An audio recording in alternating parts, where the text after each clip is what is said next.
I've got mail. Hey guys, my name is Ryan, And I am Misko.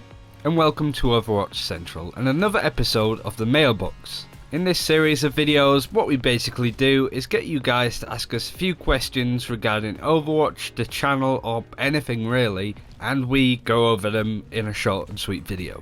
If you do have any questions that you haven't seen in this video or any others, then be sure to put them in the comments below, and we might use them for a future episode. But for now, let's get straight into the video with today's first question. So first up is Sebas Freitas, and they say, I'd like to know your opinion on a clan/guild system, since I haven't seen many people talking about it.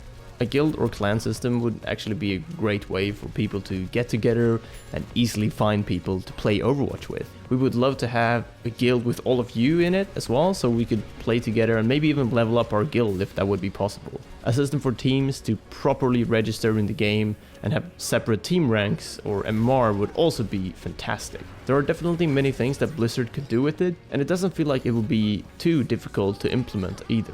Guilds in Overwatch is also something that's been data mined from the beta, pretty much from the get-go once the beta was released.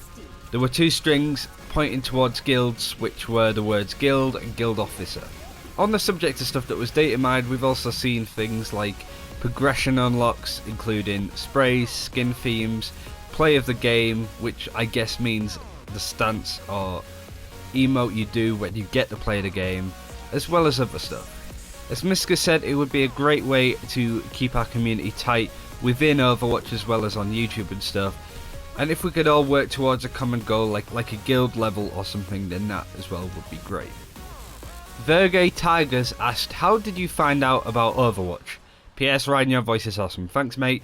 As an avid WoW player for a long time, BlizzCon was one of those things that you constantly needed to watch to see what they were about to announce, because up until 2014, the main thing that was announced at BlizzCon was future World of Warcraft stuff, as well as games like Heroes of the Storm and Hearthstone when they came out.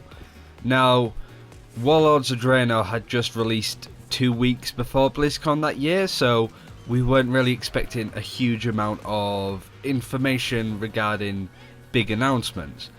However, there were all of these sort of rumours and giveaways that something big was going to happen at BlizzCon, especially if you look at something like the floor plan for 2014.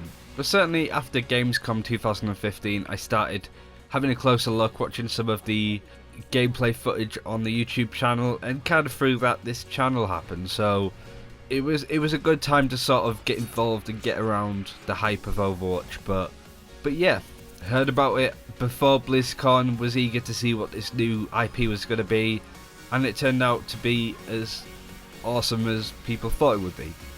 I don't always keep up with all BlizzCon news, but happened to do so in 2014.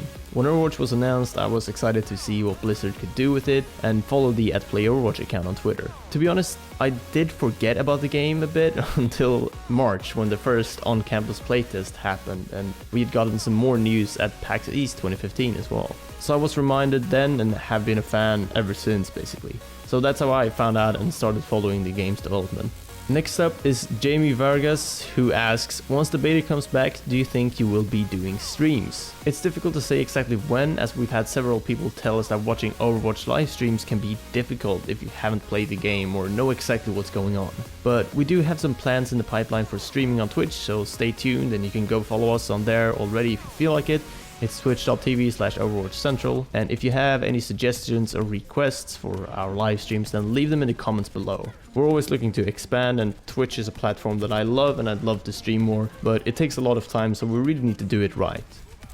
Oliver Nutkins Middleton asks, what places would you like to see made into maps in the future? I think a Brazilian city like Rio de Janeiro might be cool, having a mix between the city whilst a Brazilian carnival might have been going on, mixed with the slums of the city as well. I think that contrast would make for an interesting map.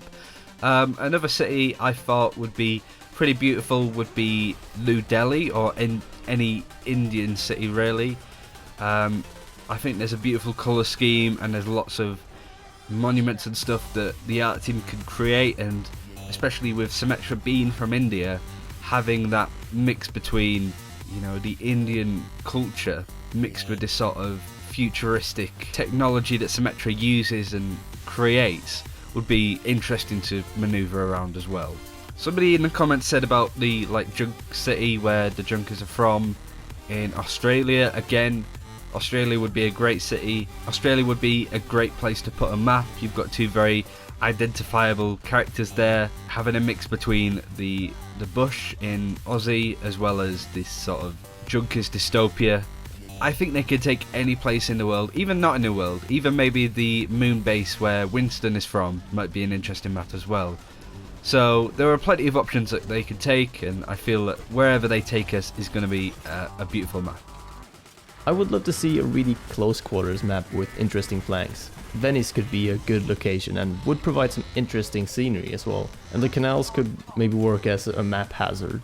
Another one would be a skyscraper map where you'd be on top of skyscrapers and crossing between them using these glass walkways maybe, and some construction cranes. And I can see it being set in New York, Shanghai, and many other places, but it's something that I would want for sure. It might be difficult to balance a map like that though, I don't really know, but these are my ideas and I'd love to see them in the game.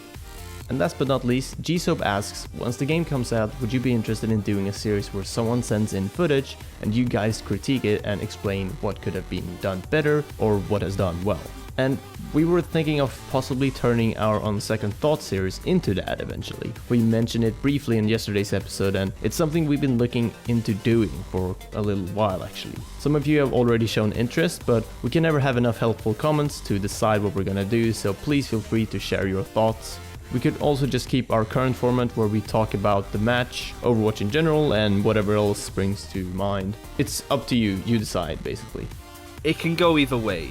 The series could go towards a more sort of replay coach where we specifically go over stuff and talk about what was good, what wasn't, or we can just try and take interesting games with weird twists or just generally ridiculous stuff happening in the game. But up until now, we are just going over our own stuff.